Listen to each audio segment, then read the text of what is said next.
السلام علیکم ورحمۃ اللہ وبرکاتہ۔ بسم اللہ الرحمن الرحیم۔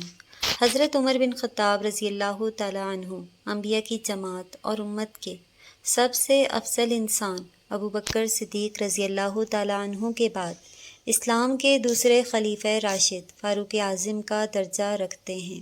اللہ تعالیٰ کا ارشاد ہے، وہ لوگ جو اللہ اور اس کے رسولوں پر ایمان لائے ہیں، یہی تو وہ ہیں جو ان کے پروردگار کے نزدیک صدیق اور شہید ہیں، ان کے لیے اجر اور نور ہے۔ رسول اللہ صلی اللہ علیہ وسلم کا ارشاد ہے، اللہ تعالیٰ نے عمر کے دل اور زبان پر حق جاری کر دیا ہے۔ وہ فاروق ہے جس کے ذریعے اللہ تعالیٰ نے حق اور باطل کے درمیان فرق کیا۔ جماعت اصحاب روشن ستارے ہیں، آسمان پر موجود ستاروں کی روشنی کم و بیش ہے۔ یہی مثال صحابہ کرام رضی اللہ تعالیٰ عنہم کی ہے، لیکن ہیں سبھی روشن۔ ان میں سب سے نمایاں، سب سے روشن اور سب سے تابناک بہرحال پہلے چار صحابہ رضی اللہ تعالیٰ عنہم ہی ہیں۔ یہی پہلے چار اصحاب خلفۂ راشدین ہیں۔ عشرہ مبشرہ میں بھی سب سے پہلے انہی کا نام ہے۔ آج ہم آپ کو انوکھی خصوصیات والے انسان کی کہانی سناتے ہیں۔ اللہ کے رسول صلی اللہ علیہ وسلم نے اپنے 10 صحابہ کا نام لے کر فرمایا تھا، میرے یہ 10 صحابہ جنتی ہیں، گویا انہیں دنیا ہی میں جنتی ہونے کی بشارت عطا ہوئی۔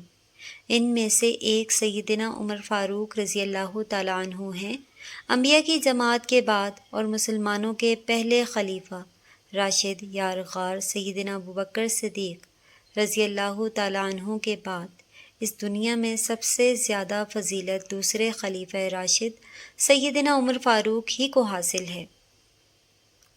نبی کریم صلی اللہ علیہ وسلم نے ان کے بارے میں اس طرح دعا فرمائی تھی، اے اللہ، اسلام کو عمر کے ذریعے سے قوت اور عزت دے۔ ان کے زمانے میں اسلامی حکومت 22 لاکھ مربع میل رقبے تک پھیل گئی۔ بعض موقع پر ان کی تائید میں اسلامی حکومت کا زمانہ تھا۔ اتنے بڑے حکمران ہوتے ہوئے دوپہر کے وقت شہر سے باہر گرم زمین پر کوئی پتھر وغیرہ سر کے نیچے رکھ کر سو جاتے تھے۔ ان کے واقعات اس قدر حیرت انگیز ہیں کہ سننے والے دنگ رہ جاتے ہیں۔ بڑے بڑے طاقتور حکمران ان کے نام سے کانپتے تھے، جبکہ خود ان کا یہ حال تھا کہ جسم پر کھردر کا لباس ہوتا تھا۔ سیدنا عمر فاروق رضی اللہ تعالیٰ عنہ ہجری سال شروع ہونے سے 40 سال پہلے 583 عیسوی یا 584 عیسوی میں مکے میں پیدا ہوئے۔ نبی کریم صلی اللہ علیہ وسلم ان سے 13 سال پہلے دنیا میں تشریف لا چکے تھے۔ والدین نے نام عمر رکھا، کنیت ابو حفص تھی، لقب فاروق تھا، یعنی حق اور باطل میں فرق کرنے والا۔ یہ لقب انہیں نبی کریم صلی اللہ علیہ وسلم نے عطا فرمایا تھا۔ حضرت عمر کا سلسلہ نسب 8ویں پشت میں نبی کریم صلی اللہ علیہ وسلم سے جا ملتا ہے۔ آپ نے دنیا میں آنکھ کھولی تو مکے میں قریش کی سرداری تھی۔ یہ قبیلہ اسماعیل علیہ السلام کی اولاد سے تھا۔ قریش کے آگے چل کر 10 کے قریب قبیلے بن گئے۔ ان میں نبی کریم بنو ہاشم سے تھے، ابو بکر بنو تہم سے اور عمر فاروق بنو عدی سے تھے۔ 10 کے 10 قبیلوں کے سپرد الگ الگ کام تھے۔ مثلا کوئی خانہ کعبہ کی دیکھ بھال کرتا تھا تو کوئی حاجیوں کو پانی پلاتا تھا، کوئی جھگڑوں کے فیصلے کرتا تھا۔ بنو عدی کے ذمہ 2 کام تھے۔ قریش کو کوئی ایلچی بھیجنا ہوتا تو یہ بھیجتے تھے۔ دوسرا کام یہ تھا کہ 2 گروہوں میں جھگڑا ہو جاتا تو بنو عدی کا سردار فیصلہ کرتا تھا۔ بنو عدی کے گھر صفا اور مروہ پہاڑیوں کے درمیان میں تھے۔ حضرت عمر بن خطاب رضی اللہ تعالیٰ عنہ یہیں پیدا ہوئے اور پرورش پائی۔ ان کے والد خطاب بنو عدی کے سردار تھے۔ جس زمانے میں نبی کریم صلی اللہ علیہ وسلم نے نبوت کا اعلان کیا، خطاب فوت ہو چکے تھے۔ سیدنا عمر کے بچپن کے حالات کسی کتاب میں نہیں ملتے۔ اتنا ذکر ملتا ہے کہ بڑے ہوئے تو باپ نے اونٹ چرانے پر لگا دیا۔ اونٹ چراتے ہوئے کچھ تھک کر بیٹھ جاتے تو باپ مارا کرتا تھا۔ جوانی کی عمر کو پہنچنے تک لکھنا پڑھنا سیکھ لیا تھا۔ نبی کریم صلی اللہ علیہ وسلم نے جب اعلان نبوت کیا تو قریش میں کل 17 آدمی لکھنا پڑھنا جانتے تھے۔ ان میں حضرت عمر فاروق بھی تھے۔ اس کے علاوہ انہوں نے سپاہ گھری، تیغ زنی اور گھڑ سواری میں کمال حاصل کیا۔ گھڑ سواری کا یہ حال تھا کہ اچھل کر گھوڑے پر بیٹھ جاتے، کشتی کا فن بھی سیکھا، اونچائی کے طاقتور عالم تھے، چوٹی کے کئی پہلوانوں سے مقابلے جیتتے، شاعر نہیں تھے، اشعار پسند کرتے تھے، تقلید کرنے کا ڈھنگ بھی آتا تھا، مزاج میں غصہ اور سختی تھی، جوان ہونے پر تجارت کا پیشہ اختیار کیا۔ نبی کریم صلی اللہ علیہ وسلم نے نبوت کا اعلان کیا تو ان کی عمر 27 سال تھی۔ اس وقت وہ قریش میں بہت اونچی حیثیت کے مالک تھے، مکے کے معزز لوگوں میں شمار ہوتا تھا۔ ان کے بھائی زید بن خطاب، بہن فاطمہ بنت خطاب اور بہنوئی سعد بن زید نے جلد ہی اسلام قبول کر لیا، لیکن عمر اپنے باپ دادا کے مذہب پر سختی سے قائم رہے، ڈٹ کر اسلام کی مخالفت کی۔ مسلمان ہو جانے والوں کو مارتے پیٹتے تھے۔ مارتے پیٹتے 6 سال گزر گئے، لیکن حضرت عمر کسی ایک انسان کو بھی اسلام سے نہ پھیر سکے۔ اس دوران میں کچھ واقعات ایسے پیش آئے جن کی وجہ سے وہ سخت الجھن میں پڑ گئے، کبھی اسلام کی طرف مائل ہوتے، کبھی مسلمانوں کے خلاف نفرت محسوس کرتے۔ اس کی وجہ یہ تھی کہ رسول کریم صلی اللہ علیہ وسلم کے متعلق قریش کے کافروں نے مشہور کر رکھا تھا کہ وہ جادوگر ہیں۔ اس زمانے میں ایک روز انہوں نے رسول پاک صلی اللہ علیہ وسلم کو حرم شریف کے اندر نماز پڑھتے دیکھا تو وہ آپ کے پیچھے کھڑے ہو گئے۔ اس وقت آپ صلی اللہ علیہ وسلم قرآن پاک کی سورہ حاقہ کی بلند آواز میں تلاوت کر رہے تھے۔ اللہ کے کلام نے ان پر بہت اثر کیا، انہیں یقین ہو گیا کہ آپ نہ تو جادوگر ہیں اور نہ شاعر ہیں۔ دل میں اسلام کے لیے نرم گوشہ پیدا ہو گیا، لیکن باپ دادا کا مذہب چھوڑنے پر اب بھی تیار نہ ہوئے۔ قاسم بن عثمان کی روایت میں آیا ہے کہ ایک دن طبیعت نے جوش مارا، ارادہ کیا کہ جس ہستی کی وجہ سے وہ الجھن میں ہیں، کیوں نہ انہیں ختم کر دیں۔ چنانچہ ننگی تلوار ہاتھ میں لے کر نکلے۔ راستے میں ایک مسلمان نعیم بن عبداللہ مل گئے۔ انہوں نے پوچھا، خیر تو ہے، ننگی تلوار لیے کہاں جا رہے ہیں؟ بولے، محمد صلی اللہ علیہ وسلم کو قتل کرنے جا رہا ہوں۔ نعیم نے کہا کہ پہلے اپنے گھر کی خبر تو لیں، آپ کی بہن اور بہنوئی مسلمان ہو چکے ہیں۔ سیدنا عمر الٹے پاؤں بہنوئی کے گھر پہنچے۔ اس وقت ان کے بہنوئی سعید بن زید اور فاطمہ بنت خطاب کے گھر میں رسول اللہ صلی اللہ علیہ وسلم کے ایک صحابی خباب بن ارت بھی موجود تھے، جو انہیں قرآن سکھا رہے تھے۔ عمر نے دروازے پر دستک دی تو خباب گھر کے ایک حصے میں چھپ گئے۔ فاطمہ نے قرآن کے اوراق چھپا، لیکن عمر تلاوت کی آواز سن چکے تھے۔ اندر پہنچ کر پوچھا کہ کیا پڑھ رہے تھے؟ مجھے معلوم ہوا ہے کہ تم مسلمان ہو چکے ہو، اپنے باپ دادا کے مذہب سے پھر گئے ہو۔ یہ کہہ کر انہوں نے دونوں کو مارنا پیٹنا شروع کر دیا۔ بہن کے سر پر ایک لکڑی ماری، ان کے سر سے خون بہہ نکلا۔ اس وقت دونوں میاں بیوی کے منہ سے نکلا، ہاں اے عمر، ہم مسلمان ہو چکے ہیں، ہم اللہ کے رسول پر ایمان لے آئے ہیں، تم سے جو ہو سکے کر لو، اسلام تو اب ہمارے دلوں سے نہیں نکل سکتا۔ عمر نے بہن کا خون دیکھا اور یہ الفاظ سنے تو غصہ ٹھنڈا ہو گیا۔ بولے، اچھا جو تم پڑھ رہے تھے مجھے دکھاؤ۔ بہن نے اوراق انہیں دے دیے، اس پر سورہ طلحہ لکھی ہوئی تھی۔ انہوں نے اس کو پڑھا تو بے اختیار پکار اٹھے، واہ کتنا عمدہ اور اعلیٰ درجے کا کلام ہے۔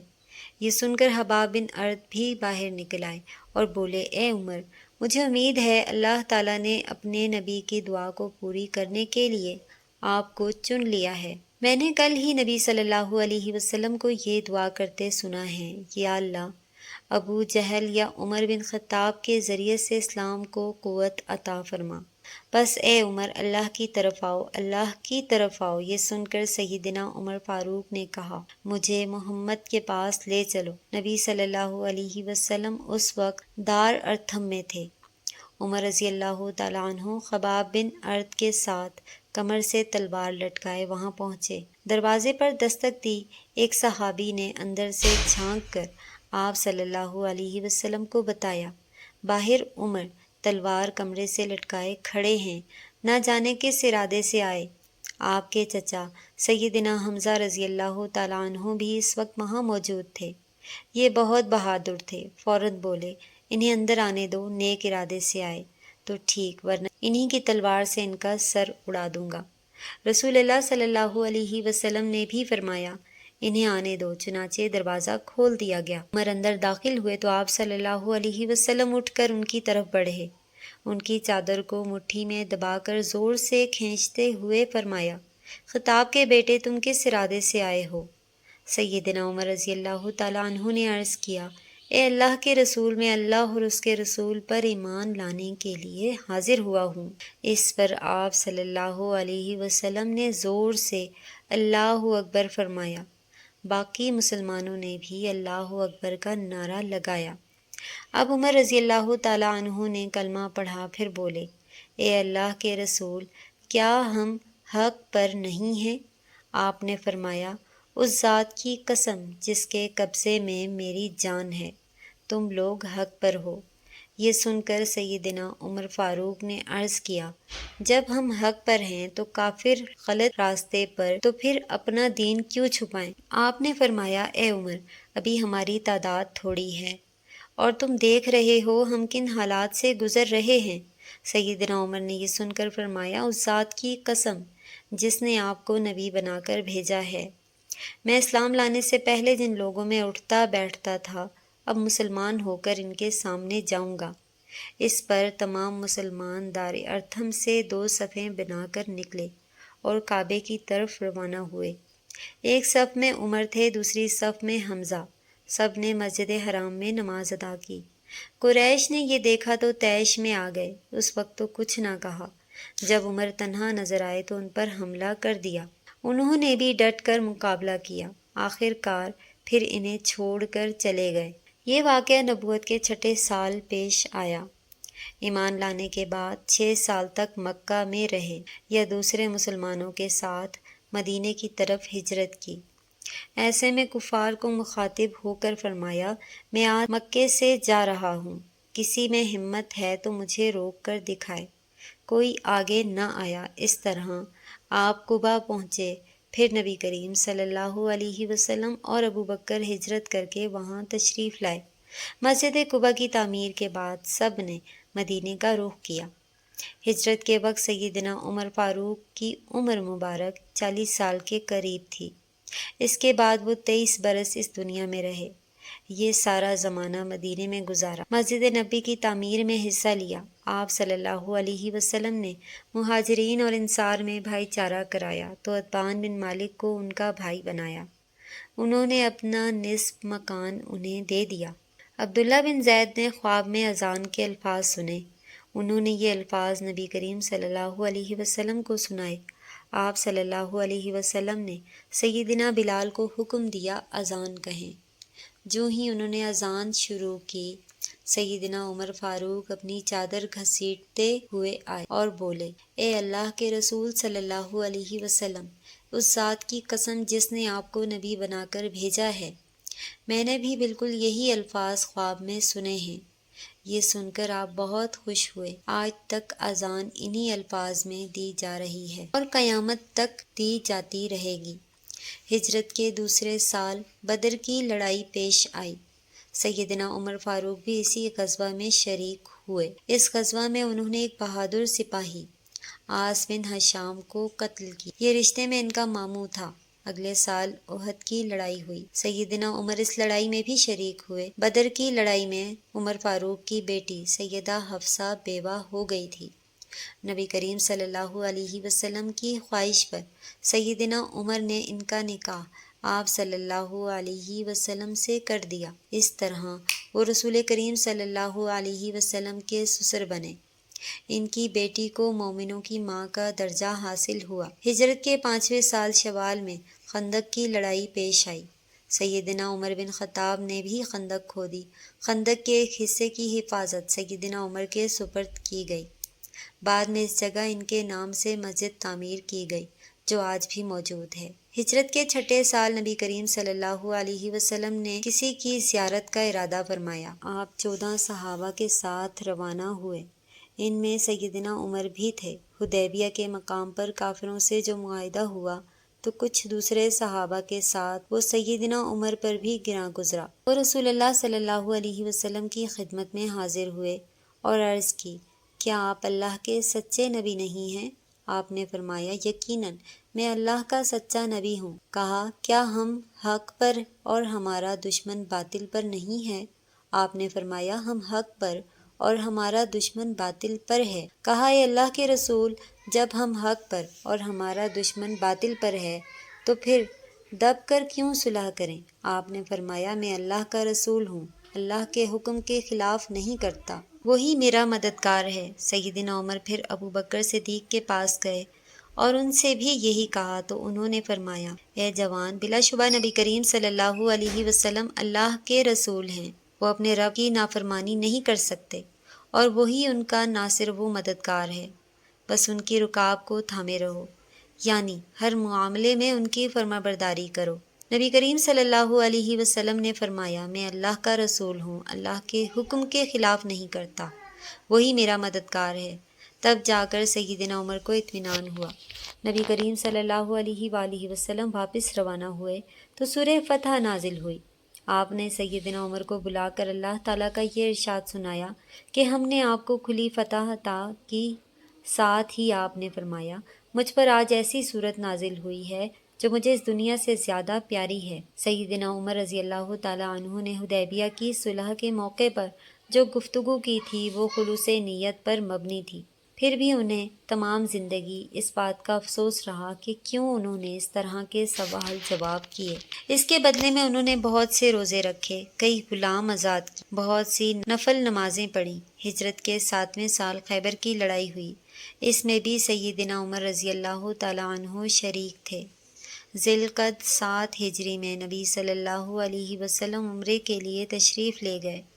2000 مسلمان آپ کے ساتھ تھے، سیدنا عمر بھی اس میں شامل تھے۔ ذات سلاسل کی جنگ میں بھی شریک ہوئے۔ سلاسل جگہ کا نام ہے یا اس مقام پر قبیلہ جذام کا ایک چشمہ تھا جس کا نام سلسل تھا۔ مسلمان لشکر اس چشمے پر اترا، اسی لیے اس غزوے کو ذات سلاسل کہا جاتا ہے۔ 8 ہجری 10 رمضان المبارک کو رسول کریم صلی اللہ علیہ وسلم 10,000 ہتھیار بند صحابہ کے ساتھ مدینے سے سکے کی طرف روانہ ہوئے۔ اس میں سیدنا عمر بھی شامل تھے۔ مکے سے کچھ فاصلے پر آپ صلی اللہ علیہ وسلم نے پڑاؤ ڈالا۔ اس میدان کا نام اب وادی فاطمہ ہے۔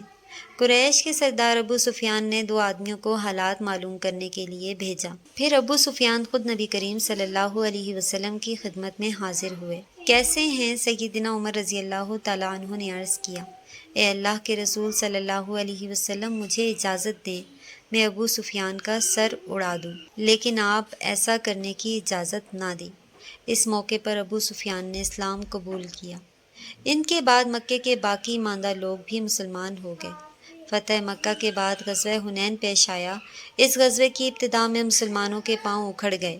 صرف رسول اللہ صلی اللہ علیہ وسلم چند صحابہ کے ساتھ میدان میں کھڑے رہے، ان میں سیدنا عمر بھی تھے۔ پھر سیدنا عباس رضی اللہ تعالیٰ عنہ کی آواز پر مسلمان پلٹے اور کفار کو شکست دی۔ تبوک کی لڑائی کے لیے سیدنا عمر نے اپنے مال کا نصف حصہ نبی کریم صلی اللہ علیہ وسلم کی خدمت میں پیش کیا۔ حجۃ الوداع کے موقع پر بھی سیدنا عمر ساتھ۔ اس حج کے بعد ہی آپ صلی اللہ علیہ وسلم اس دنیا سے رخصت ہوئے۔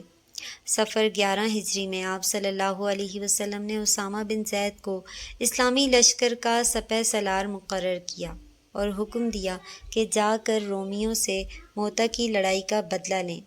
موتا کی لڑائی ہجرت کے 8ویں سال میں ہوئی تھی۔ اس میں اسامہ کے والد زید اور بہت سے صحابہ رضی اللہ تعالیٰ عنہم شہید ہو گئے تھے۔ چنانچہ آپ نے یہ لشکر روانہ فرمایا۔ اس میں بڑے بڑے صحابہ کے ساتھ سیدنا عمر بھی شریک تھے۔ آپ صلی اللہ علیہ وسلم نے رحلت فرمائی تو سیدنا عمر رضی اللہ تعالیٰ عنہ کو آپ کی وفات کا یقین ہی نہیں آیا تھا۔ وہ یہ اعلان کر رہے تھے، جو شخص یہ کہے گا رسول اللہ صلی اللہ علیہ وسلم نے وفات پائی ہے، میں اس کی گردن اڑا دوں گا۔ پھر ابو بکر رضی اللہ تعالیٰ عنہ کے سمجھانے پر یقین آیا کہ نبی کریم صلی اللہ علیہ وسلم رحلت فرما چکے ہیں۔ آپ صلی اللہ علیہ وسلم کی وفات کے بعد خلافت کے مسئلے پر مسلمانوں میں اختلاف پیدا ہوا، تو اس موقع پر سیدنا عمر نے ابو بکر رضی اللہ تعالیٰ عنہ کا نام خلافت کے لیے سب کے سامنے رکھا۔ سبھی نے اس سے التفات کیا۔ ابو بکر کے بارے میں سیدنا عمر کی یہ الفاظ ہیں: ابو بکر رسول اللہ صلی اللہ علیہ وسلم کے صحابی ہیں، غار کے ساتھی ہیں، یہ تمام مسلمانوں سے زیادہ تمہارے معاملات کے والی ہونے کے حقدار ہیں۔